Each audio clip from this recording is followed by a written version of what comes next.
Nous avons été émerveillés d'avoir été reçus par une personnalité de ce rang-là. Ceux qui suivront les images verront une dame ordinaire, et pourtant c'est une dame extraordinaire qui a été présidente de la République de Chili à 2 reprises. Elle a eu 2 mandats à son actif et aujourd'hui elle est haute commissaire aux droits de l'homme, haute commissaire des Nations Unies aux droits de l'homme. C'est une très très grande personnalité qui avait été reçue par le chef de l'État il y a quelques mois, il y a moins d'1 année en tout cas.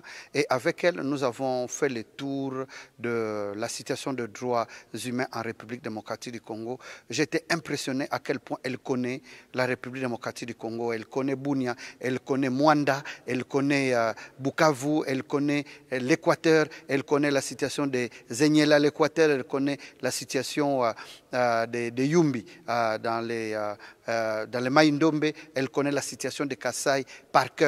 J'étais impressionné et nous avons évoqué ces différents problèmes de droits de l'homme en République démocratique du Congo, y compris même les grands soucis de l'organisation des élections transparentes, libres et transparentes dans les délais constitutionnels. Nous avons rassuré Madame la haute commissaire que le gouvernement de la République, en commençant par le président lui-même, sommes déterminés justement à faire organiser les élections dans les délais, mais que les retards observés dans la mise sur pied ou la mise en place du bureau relèvent des confessions religieuses. Nous osons croire qu'un consensus sera trouvé dans les jours, si pas les heures qui suivent, pour que les premières opérations aient lieu et qu'on n'acquise pas du retard justement.